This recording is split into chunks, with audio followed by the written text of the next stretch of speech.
Oiê! Sejam muito bem-vindos a mais um Fala aí, Doutora Paty.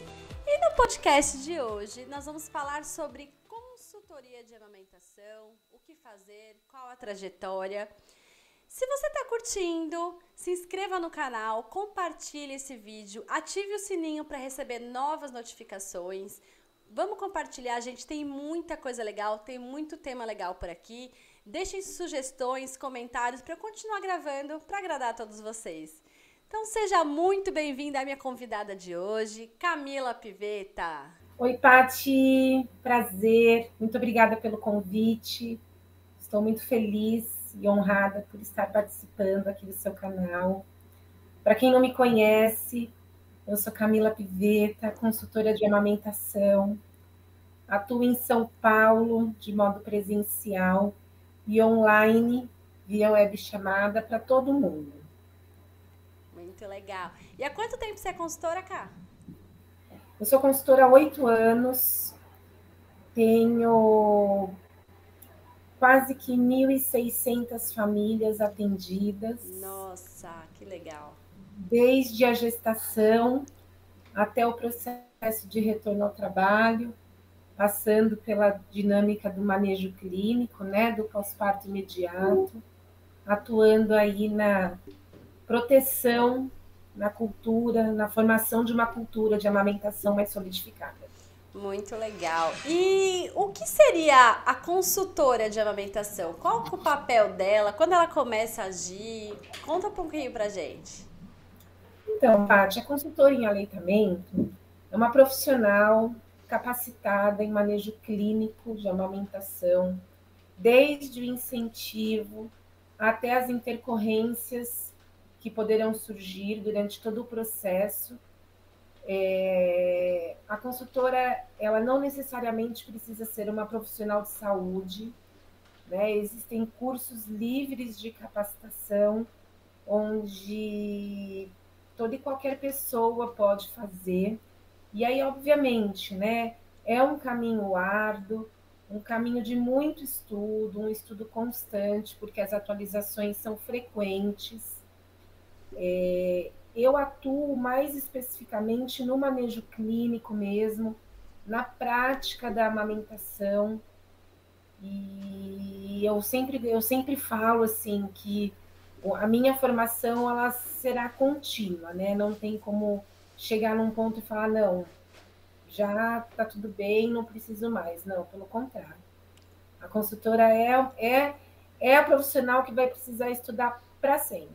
Exato, não só a teoria, né? A prática mesmo. A gente aprende com a A prática, né? prática. Com os casos.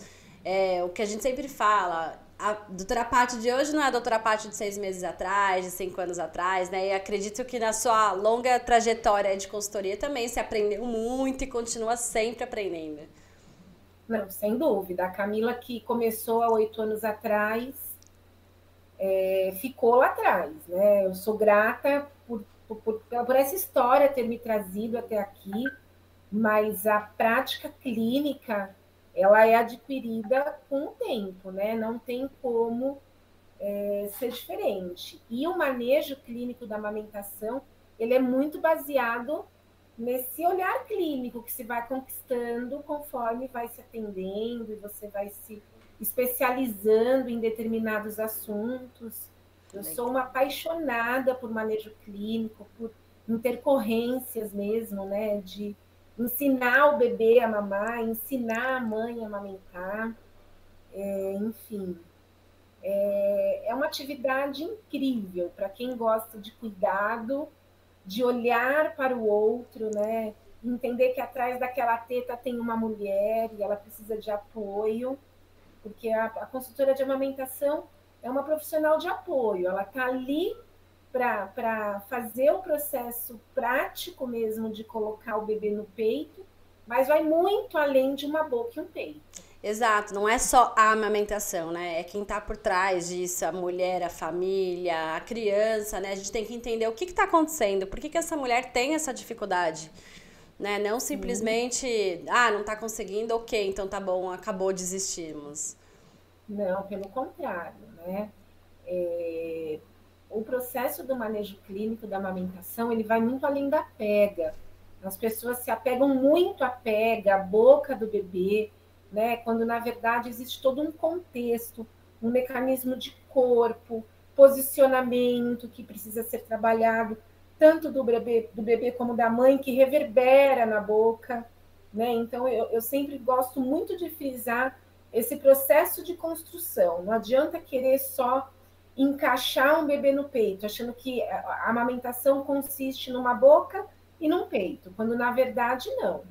Então, existem intercorrências intraorais que também podem atrapalhar o processo do aleitamento materno. E a consultora de amamentação tem que trabalhar no contexto do encontro de duas anatomias, né? Que é a boca com o peito, mas que atrás desse peito tem uma mulher. E essa mulher tem uma história que muitas vezes pode impactar na amamentação. Exatamente.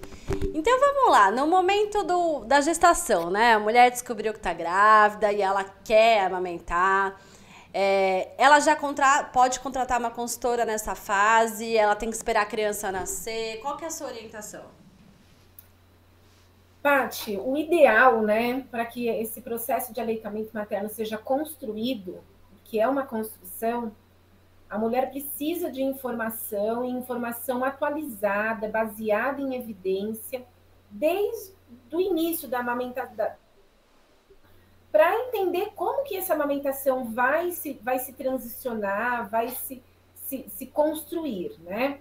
A gente sabe que a amamentação ela se dá início somente após o nascimento do bebê, mas até lá, a mulher ela pode muito bem estudar, né? Estudar não só sobre o aleitamento materno, mas sim também sobre o comportamento do bebê, que é uma questão fundamental para que essa amamentação, né, seja solidificada, porque muitas vezes um dos grandes problemas do aleitamento materno é a falsa sensação de pouco leite, né, que as mães têm no pós-parto imediato, por não compreender o comportamento do bebê. Então, mais do que só estudar sobre o aleitamento na gestação, o contexto do comportamento do bebê também é muito importante. E isso, Paty, o ideal seria ela começar já essa busca por orientação desde o começo, como se fosse um pré-natal mesmo, para fazer esse processo de aprendizado, né? Não deixar chegar lá na hora que o bebê nasce, ela olha para o bebê olha para ela assim e fala, meu Deus, e agora? E agora? O que eu faço? E agora, né? Deixar chegar o olho do furacão, enfim. Não que a questão da informação vai evitar alguma questão, porque a intervenção pode acontecer por inúmeros fatores, né? A lesão de mama, que é um dos maiores medos de todas as mulheres, né? De ter ali a sua mama machucada, o seu mamilo fissurado, não significa que por ela estudar ela não vai ter esse problema, mas significa que ela vai conseguir conduzir de uma maneira que vai diminuir, né, o risco da lesão, e se porventura acontecer, porque independe única e simplesmente dela, porque muitas vezes é uma questão intraoral, uma questão de mobilidade de língua, que ela vai saber o que fazer, como conduzir. Sim. Entende? Mas aí você orienta o quê, né? Durante o pré-natal, assim, a mulher, além dela estudar, ela precisa preparar a mama dela para amamentar, ela precisa ficar puxando o bico com seringa para poder fazer bico, ela precisa usar concha para fazer esse bico, ela precisa pegar a bucha no banho e ficar esfregando para o mamilo ficar calejado, ela precisa tomar sol para calejar esse mamilo? Teta livre, viu, Paty? Teta livre, a teta é perfeita. O nosso corpo já está pronto. Deusão é top, né, gente? Ele já prepara tudo. Não vai preparar a mama para amamentar? Não independe o tamanho do mamilo, se é protuso, se é curto, se é invertido, né? Não é o atrito da bucha que vai evitar um outro atrito. Imagina, não faz sentido pensar em esfregar uma bucha vegetal no mamilo, numa pele tão sensível, machucar a pele na gestação para evitar do bebê machucar depois. Exato. Né? Imagina você pegar uma seringa para protuir mamilo, que dor é essa? Eu tenho certeza absoluta que quem inventou isso não foi uma mulher. Com certeza. Né? Isso não é coisa de mulher, não é coisa de mulher. Porque mulher jamais ficaria pensando lá, meu Deus, deixa eu ver minha teta aqui, o que eu preciso fazer? Vou pôr uma seringa para puxar o mamilo para fora. Primeiro, né, Tati ou Pati, que não é mamilo que o bebê tem que mamar. Então, independe do tamanho do mamilo, entende? Nós temos que ter ali um manejo de posicionamento, caso haja aí um mamilo invertido, né? Mas nós não precisamos isso precisa ser desconstruído. As mulheres precisam entender que não importa o tamanho do mamilo, que o bebê precisa mamar é a maior parte possível da areola. Exatamente, cá reforçando, galera, não é o mamilo. Então, mulheres com bico invertido, plano, pequeno, grande, dantop, todos os tipos de peito que temos por aí, não tem que se preocupar, né? Mulheres com prótese de silicone podem amamentar. Mulheres com redução de mama, às vezes têm um pouco mais de dificuldade se foi tirado muitos ductos, mas não impede também a amamentação. Então, é exatamente o que você falou, é desconstruir esse preconceito, né? É procurar pessoas que apoiem a amamentação, que entendam de amamentação, que estejam disponíveis a ajudar, pra gente começar com esse preconceito. Eu acho que no pré-natal a gente tem que fazer isso, né? Porque já chega, não, já compra mamadeira, porque uma hora você vai precisar, já compra fórmula, compra bombinha extratora, compra colher. Meu, a galera já chega querendo comprar um monte de coisa no enxoval e eu falo, não, pelo amor de Deus, não gasta dinheiro com isso, gente, por favor. O maior investimento do enxoval é a informação. Não é a mamadeira, não é a concha de silicone, porque é uma outra questão também dessa concha de silicone. Quem inventou concha de silicone para fazer bico, gente? Você coloca lá um apetrecho rígido, fazendo uma compressão negativa, né, com risco de fazer um edema areolar. E aí é óbvio que se você colocar qualquer plástico na sua pele, a sua pele vai protuir. A hora que você tira, relaxa e volta para o lugar. Normal. Né? É normal, absolutamente. Então, assim, o investimento na questão de fazer a amamentação ou não, né, construir esse processo ou não, vai muito além dos desnecessários. Exato. Então, duas coisas que eu queria reforçar aí, Cá. Primeiro, gente, consulta com pediatra a partir da 32ª semana de gestação. É importante, primeiro para você já fazer o vínculo, conhecer quem vai cuidar do seu pequeno. Eu falo, todo mundo compra enxoval, vai para fora, compra tudo, gasta grana e esquece do pediatra, depois fica naquele desespero. Ai, não gostei do fulano, não gostei do ciclano, nem conhece, né? Não sabe para onde correr. E a segunda informação aí, que vocês podem dar de presente, consultoras de amamentação, né? A Camila até brinca que às vezes ela se sente como um laço aí, que ela é muito presenteada, então muitas mães que tiveram dificuldade já na gestação dão de presente a consultoria de amamentação. Então isso é um ótimo investimento que vale a pena, né, Ká? Sim. Hoje mesmo eu atendi uma mãe que mora em Luxemburgo. Luxemburgo? Luxemburgo. E ela foi presenteada por sua prima, né, que mora aqui no Brasil. E imagina, olha o acesso que a internet nos permite Que legal, ter. gente. Então, Camila Pivetta internacional. Adorei. Mas é isso mesmo. E a telemedicina veio aí também para liberar a gente, né? Graças a Deus, aí, se teve uma coisa boa nessa pandemia, foi a gente quebrar esse preconceito, né?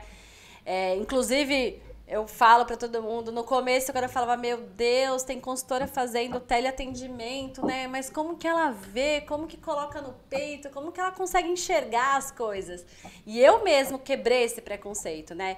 Com muitas indicações da Camila para mim, minhas para ela, eu acabei vendo muita paciente no consultório que falava, não, eu vim da Camila Pivetta, tá? Eu falei, nossa, não é que a bichinha mesmo por vídeo conseguiu resolver, ajudar essa mulher? Eu falei, nossa... Muito legal. Mas tem esse olhar clínico, né, cara? Independente de ser vídeo, presencial, é saber o que você tá querendo, né? Procurar. Então, assim. Eu já atendia online na pandemia, né? Eu já atendo para fora do Brasil há algum tempo. Então, eu atendo muitas mães brasileiras que moram fora. E eu gosto muito sempre de falar que assim, a câmera me permitiu trazer um manejo que hoje mesmo, né, no presencial, eu utilizo a técnica da câmera.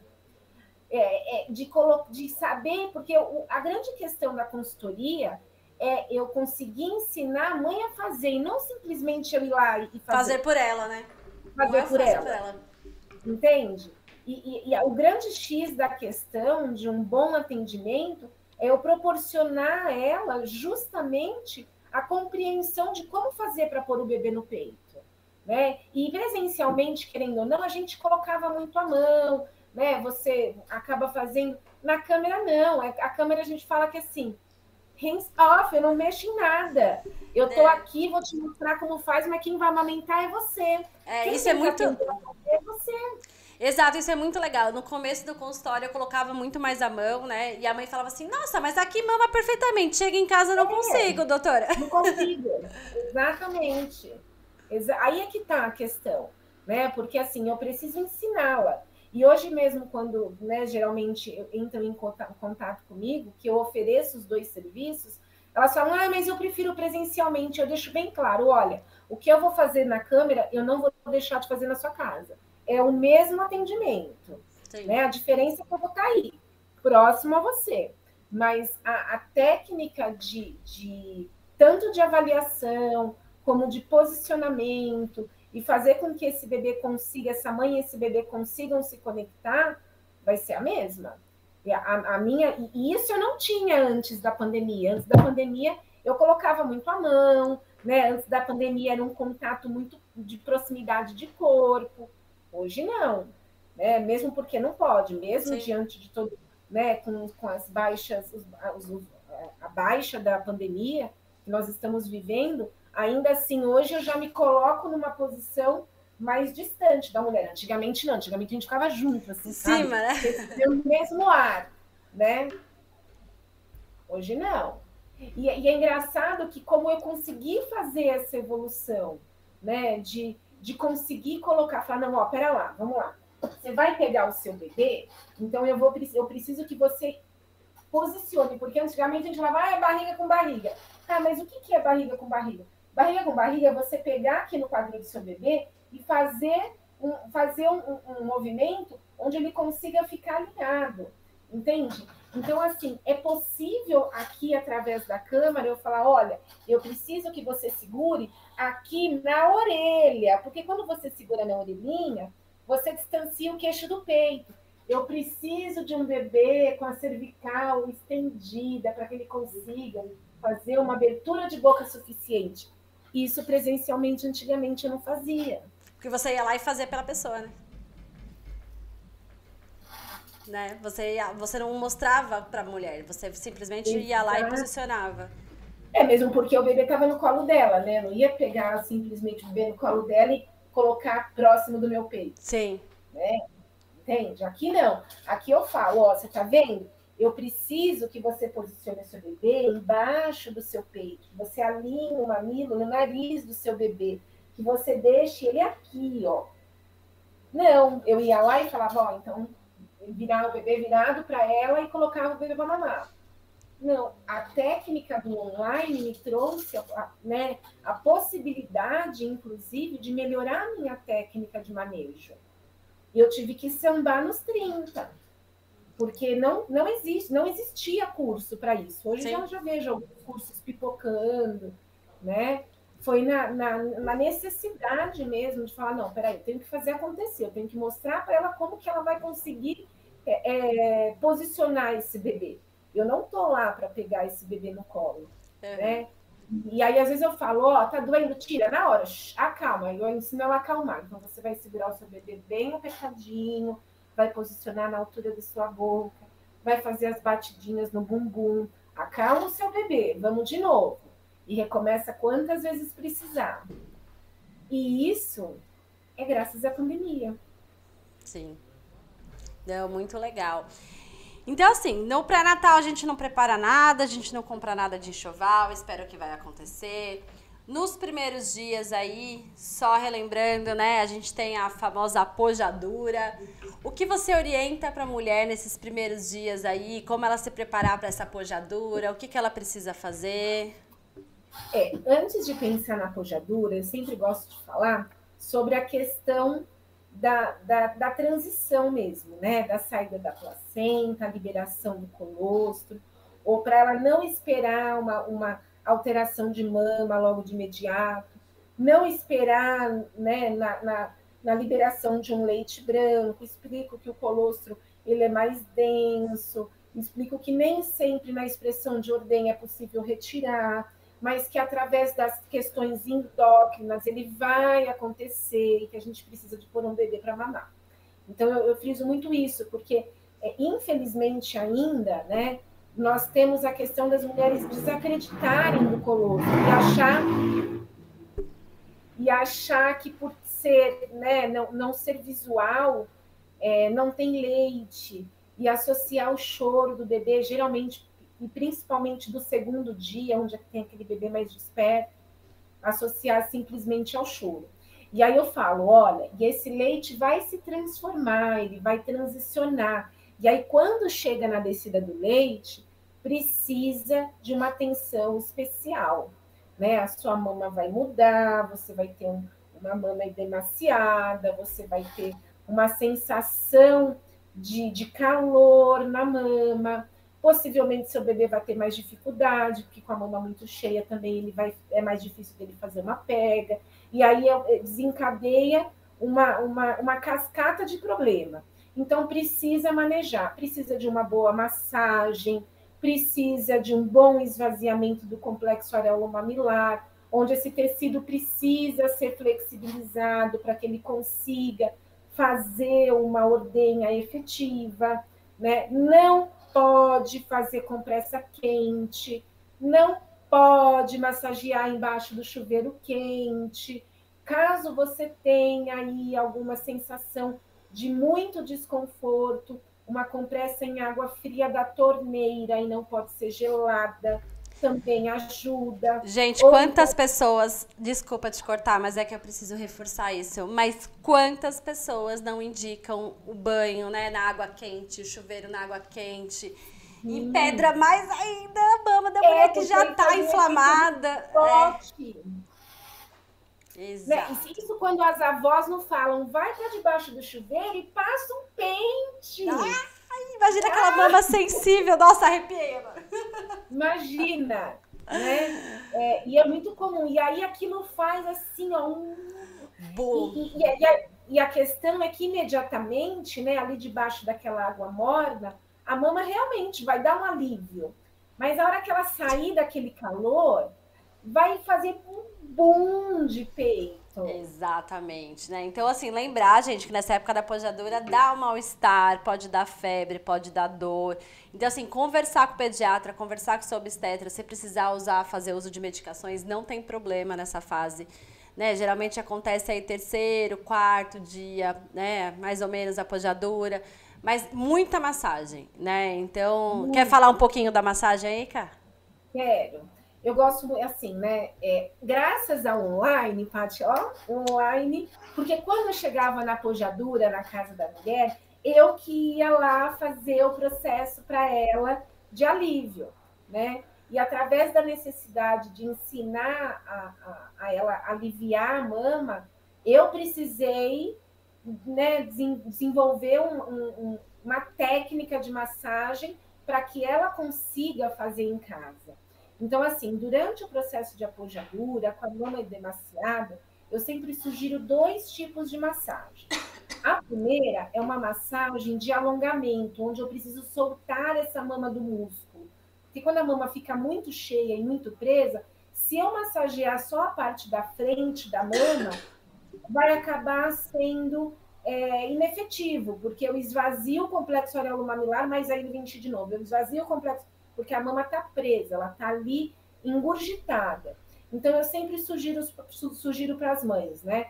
Pegar a mama lá na base do peito e fazer uma movimentação de deslocamento do músculo bem devagarzinho, sem pressa, para que ela possa aí estar alongando todos os quadrantes da mama. Essa massagem é só para soltar a mama, não é para amolecer. A gente faz uma massagem mesmo de alongamento, né? Eu alongo todos os quadrantes, e aí essa mama vai ficar mais solta. Ela tá cheia, porém ela tá flexível, você consegue ter mobilidade. E aí, depois desse processo de mobilidade da mama, aí eu venho com a massagem. Então, eu massageio a mama com muito carinho, mas também não é só carinho, também é compressão, né? Venho na parte do complexo areolo-mamilar, que é fundamental estar flexível, é a parte mais importante da massagem para que o bebê consiga fazer uma boa bocadura. Depois eu falo do shake, que o shake é muito importante, né? Milkshake do bebê também pode ser assim. Colocar esses peitos para balançar. E, por último, finaliza com a ordenha manual para esvaziar mesmo o complexo areolo-mamilar. Então, a gente vem aqui alinhado ao mamilo, fora da areola, leva para trás e comprime atrás da areola. Leva para trás e comprime atrás da areola. E aí vai mudando a mão de posicionamento. Dessa maneira, ela consegue deixar a mama mais flexível, ela consegue fazer com que o bebê faça uma pega mais confortável, né? Não desencadeie aí uma compensação de força, onde ele vai precisar mamar com mais esforço, e isso pode acarretar em lesão. Então, o processo da pojadura ele é fundamental. Mas aí, Paty, eu gosto muito de frisar também que, passados os dias da pojadura, a mama volta a ser amolecida. E isso não significa que o leite acabou, que diminuiu, que está pouco leite, que vai faltar leite para o bebê. Não. É fundamental que elas também compreendam que esse processo de transição faz com que o corpo entenda quanto que o bebê precisa mamar. Sabendo que nas 6 primeiras semanas de pós-parto é o período de calibração da produção. Então, eu preciso botar esse bebê para mamar com bastante frequência para que eu faça uma memória, né? O corpo possa fazer uma memória para que a médio prazo a gente não tenha aí um impacto na produção de leite. Não é hora de pular mamada, não é hora de querer dormir 8 horas seguidas à noite, né? Entender que aquele bebê precisa drenar o peito, porque é através do esvaziamento da mama que o corpo entende que tem que produzir mais. Esvaziou a mama, o corpo vai produzir mais. Exatamente, e não é hora da gente usar bicos artificiais. Bom, nunca é hora, né? Mas bicos artificiais, né? Então, assim, bicos de silicone, que as mães acham que estão arrasando porque não machuca o peito. Gente, lembrar que para aumentar o estímulo, né, do leite, a gente tem o estímulo físico e o estímulo químico, né? Então, a gente botar o bebê para mamar vai aumentar a produção de leite e assim vai a mulher beber bastante líquido, né? E o estímulo físico. E o químico, que é a saliva do bebê, né? Então, existe quimioreceptores no bico da mama que quando a mulher, o bebê vai lá e mama, estimula essa produção de leite, então o corpo da mulher vai entendendo que precisa aumentar. Se a gente tem um intermediário nesse meio, né, que é o bico de silicone, o corpo não entende isso, além de causar confusão de bicos, atrapalhar a sucção do bebê, língua e tudo mais, existe essa questão também na hora da produção de leite. Então, muita mãe acha aí, muito hospital dá alta com bico de silicone, né? Porque fala que não machuca o bico da mulher. Então, gente, não caiam nessas. Não precisa de estudo. E a Cacá falou, nesse momento de regulação aí, é muito importante a gente estimular mesmo a produção do leite para o corpo da mulher tentar entender. Então, tem muita mulher que tem hiperlactação nesse momento e fica desesperada. Meu Deus, tá vazando muito, tô com muito leite.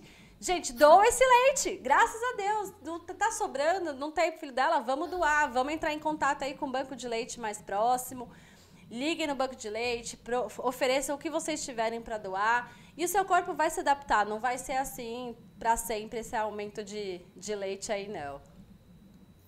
Mas também é importante frisar que, assim, dependendo do desconforto da mãe para com a hiperlactação, existe manejo também, né? Que é fundamental também não colocar uma bomba para trabalhar, para esvaziar esse peito na hiperlactação, porque senão você vai ficar aí alimentando essa superprodução de leite e acaba virando Uma bola de neve, Uma exatamente, né, bola de gente? Então é isso, não é para usar bomba para estimular a saída do leite, né? Então, assim, se a mama também tá muito empedrada, muita gente fica lá na bomba estimulando para não empedrar, e pelo contrário, seu corpo tá entendendo que tem que aumentar essa produção.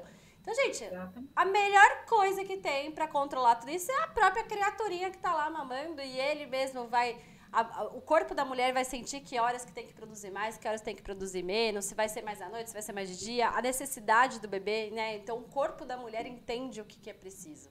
Então, assim, tudo que a gente usar a mais atrapalha, né? Então, a gente tem que tomar cuidado, tem muita coisa aí no mercado, é falado muita coisa, né? Então, assim, quanta mulher na gravidez compra bomba já, porque tem que usar, né? Porque tem que estimular, porque tem que armazenar já leite. Então, assim, tomem cuidado, a gente se informem antes, né? Se informem antes de sair comprando as coisas, o que realmente precisa e o que realmente não precisa. Investimento é informação. Eu sempre falo muito isso.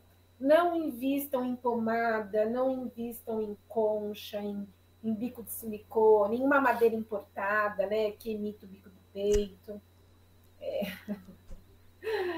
Ai, Paty, é tanta coisa que como é difícil trabalhar com amamentação, esse trabalho de formiguinha, né? De você incentivar, de fazer com que as mulheres entendam que é um processo fisiológico, que são raras as exceções onde existe aí uma baixa produção de leite real, né? Mas, Exato. infelizmente, nós vivemos numa sociedade muito imediatista, que não entende o comportamento do bebê.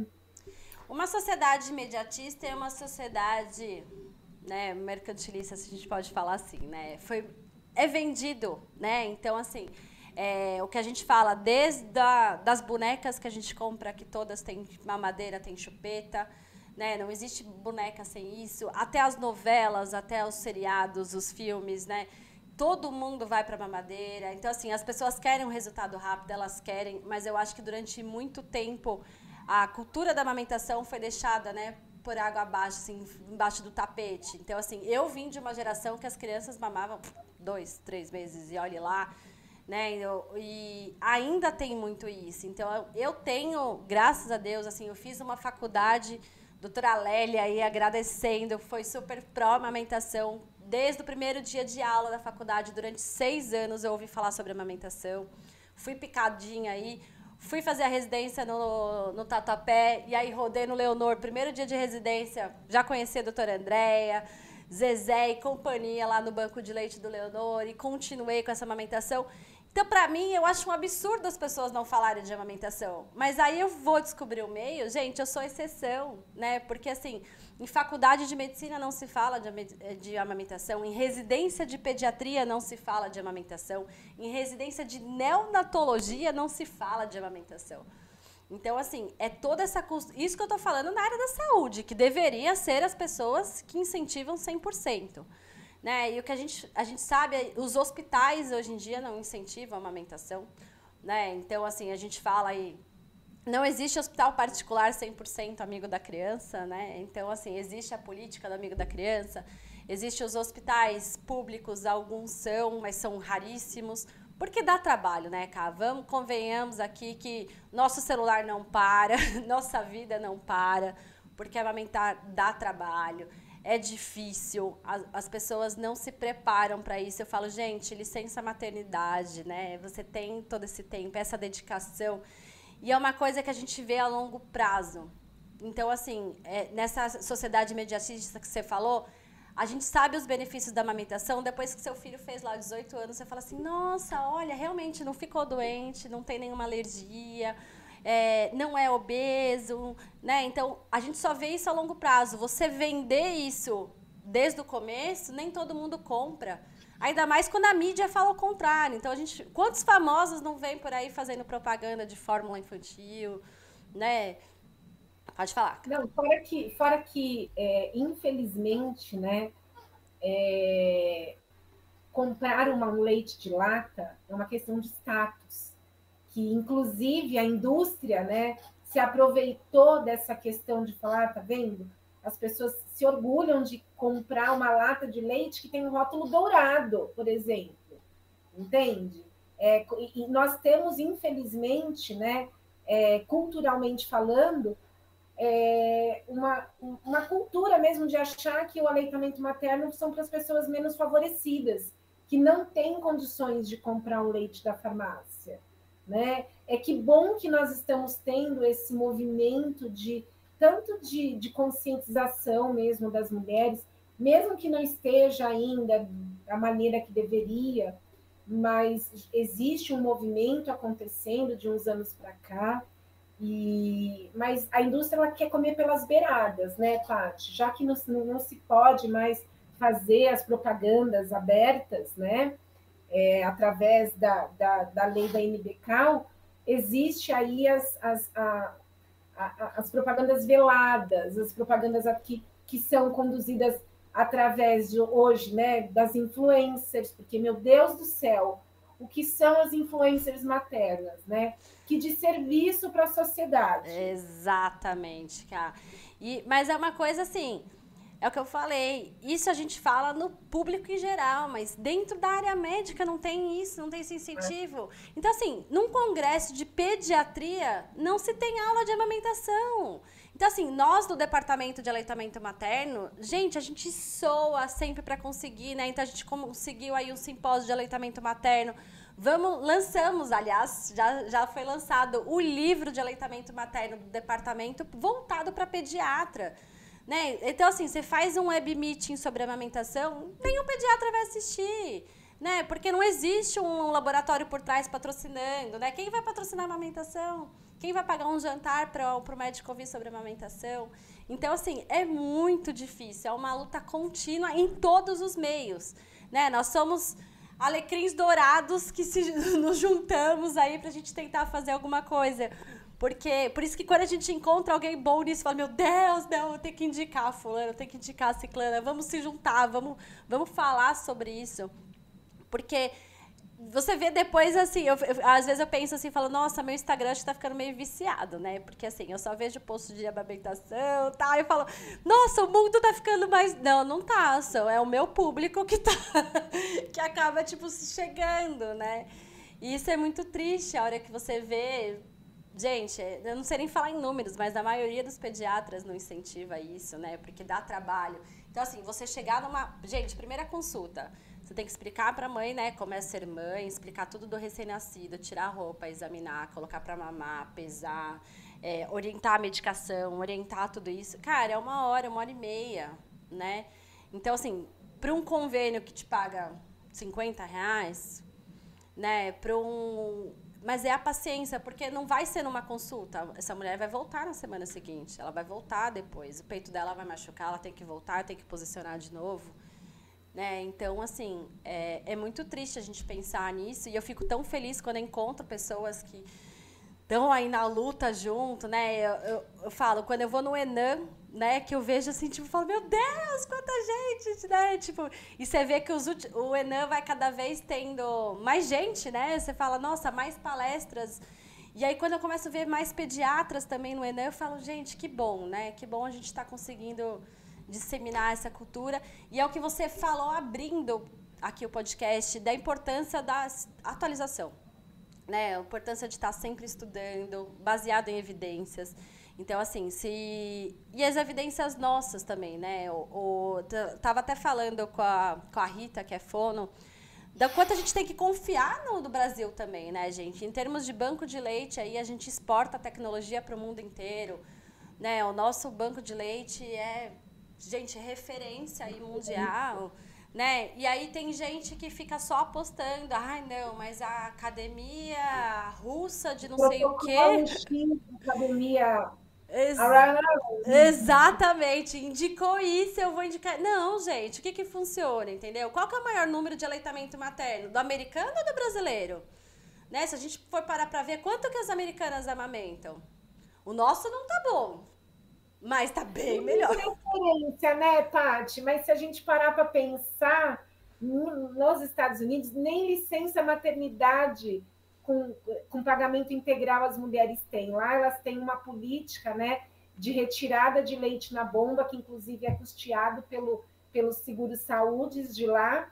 e a cultura lá é oferecer esse leite materno ordenhado na mamadeira. Sim, né? Então, assim, funciona a curto prazo? Funciona, mas e aí depois, entendeu? Acabou. É muito curto, né? Porque o Curtíssimo prazo, porque não vai estimular, tem né? uma hora que o peito não entende mais, não tem a troca ali bioquímica do bebê mamando. Eu adorei sua fala, porque eu sempre falo para as minhas mães, olha, a amamentação é uma via de mão dupla. O seu bebê está se beneficiando do seu leite e o seu corpo está se beneficiando da saliva do seu bebê. Olha que coisa incrível, gente. Ah, Cá, se a Como gente que, for entrar nisso, eu sou como que apaixonada eles se por isso. apaixonam por isso, pelo amor de Deus? Eu brinco que assim, gente, o peito é que nem uma maquininha de refrigerante, né? Que você vai colocando. Quero mais gelo, quero mais não sei o quê. E as pessoas não entendem isso. Eu lembro o primeiro congresso que eu vi isso, eu saí uma lágrima, assim, eu falava assim, gente, como é perfeito, né? E aí você para pra pensar, como que um peito sabe de um bebê prematuro, de um bebê, ele tá doente, como que o peito vai produzir mais anticorpo, né? Como que o peito vai produzir mais gordura para esse bebê? Então, assim, uma mãe que amamenta 2 filhos, né? Como que o corpo dela entende o que os dois precisam? Então é isso, gente. São esses quimiorreceptores. Então, tipo, o bebê vai apertando o botãozinho lá e falando, agora eu quero mais gordura, agora eu tô resfriado, me manda mais IgA. Então, assim, isso é incrível. Isso nunca nenhuma farmácia vai fazer, nenhuma lata vai conter, entendeu? Nunca. E é isso que a gente precisa aceitar, divulgar, né, acreditar.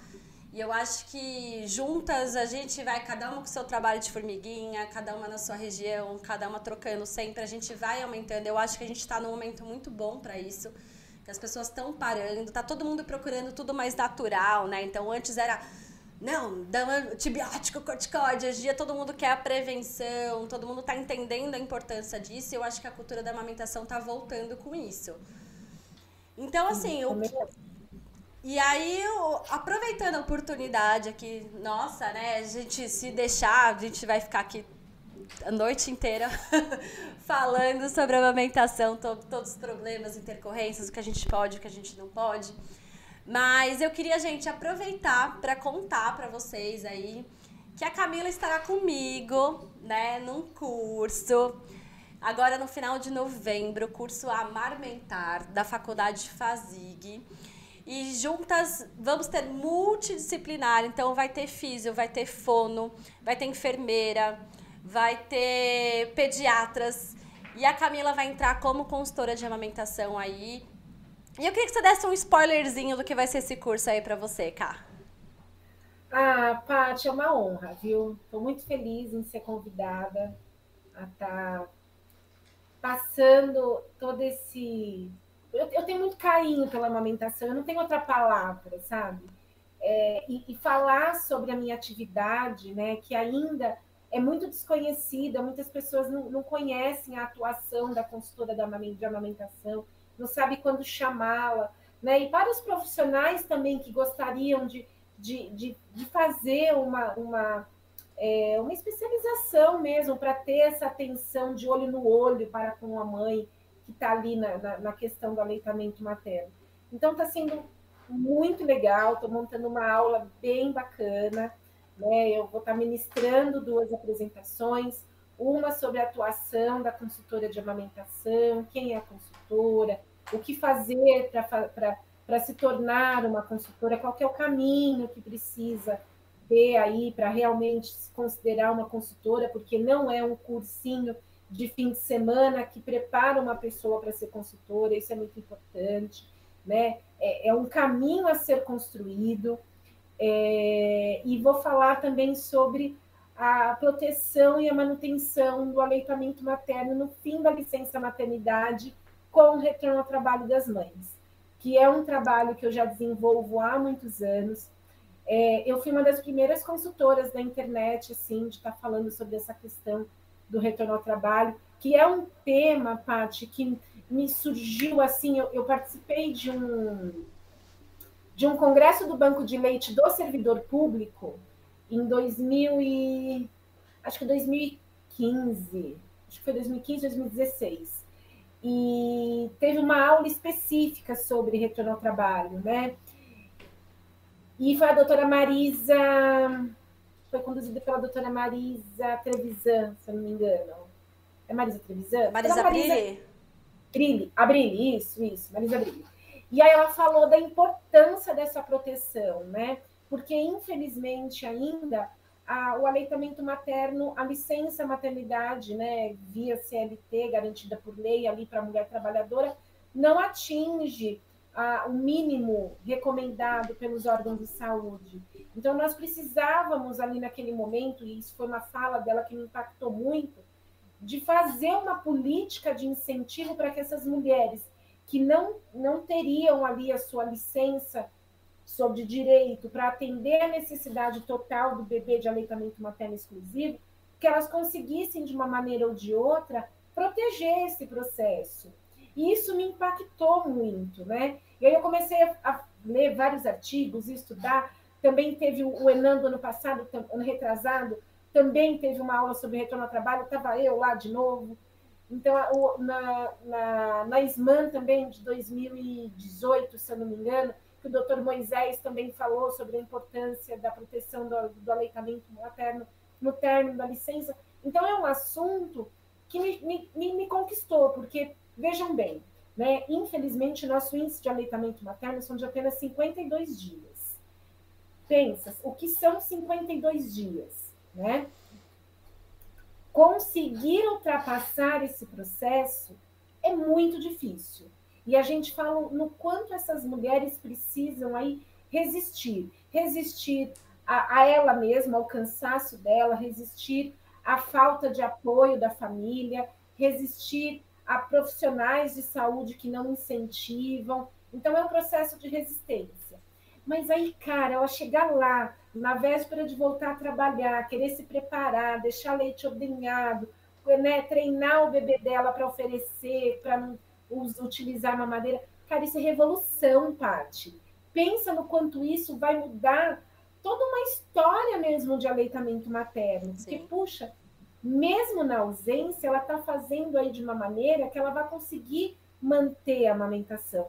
E aí, quando você me chamou para fazer essa aula, eu falei, olha que legal, né? Porque é um tema que eu já venho insistindo.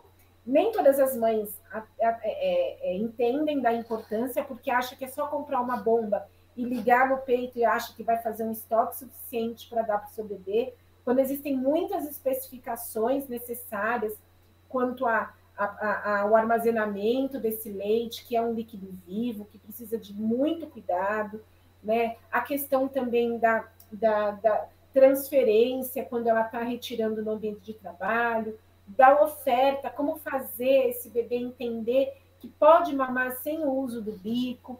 Então, tem uma série de fatores que consiste aí na proteção mesmo dessa lactação. E aí, quando você me chamou para fazer essa aula, eu falei, puxa, que legal, né? Parece que assim, é como se a minha palavra tivesse atingido aí, porque eu sou a chata do rolê do retorno ao trabalho. Toda hora eu posto lá no meu Instagram, né? Você não precisa dar mamadeira para o seu bebê, você não precisa dar fórmula para o seu bebê. Ó, para quem quer, lógico, Sim. né? E aí eu fiquei muito feliz, muito contente, muito honrada, muito agradecida. Que bom, Caio. Eu fico muito feliz de ter aceitado aí meus convites, né? E para finalizar, então, aonde que o pessoal te encontra? Passa aí suas redes sociais, contato, o que você quiser. Ufa, falei, hein? Então, bom, meu contato do Instagram é Camila Piveta Amamentação. Eu tô no Instagram, eu tô no Facebook, eu tô no Google também. Para quem buscar lá na palavra-chave consultora de amamentação, se colocar lá consultora de amamentação, vai me encontrar. Por enquanto, eu ainda estou atuando em São Paulo, mas muito em breve estarei me mudando para Ubatuba. Acredito que em dezembro eu já esteja por lá. Mas vou me manter no atendimento online para quem desejar, onde quer que esteja, a hora que for. Se precisar atender no fuso horário, vamos falar do Japão. Vamos falar do Japão. Eu vou ter que me virar nos 30, né? Mas não tem problema. É muito fácil de me achar na internet. Aproveito também para falar que eu faço, né, 2 cursos mensalmente, um de preparo para amamentação para gestantes e o workshop de retorno ao trabalho. Perfeito, muito obrigada pelo convite, muito obrigada por ter aceitado esse bate-papo aí. Gente, sigam ela, compartilhem, deem ela de presente, né? Ela se embrulha aí de laço. Adoro. Ótimo, muito obrigada então, Ká. Um beijo pra... Beijo grande, querida. Tchau, gente. Vou aí também nessa internet, que tá demais o seu trabalho. Obrigada a você. Isso aí, gente. Para quem gostou, então compartilhem, se inscrevam no canal, ativem os sininhos e vamos divulgar esse podcast, vamos deixar seus comentários, o que vocês querem ouvir por aqui. Queria agradecer aos patrocinadores, Carinho da Natureza, a loja da Doutora Paty, que tem camisetas, tem almofadas de amamentação, tem rosquinhas, tem muita coisa legal por lá. Mas fala aí, Doutora Paty. Beijo, beijo!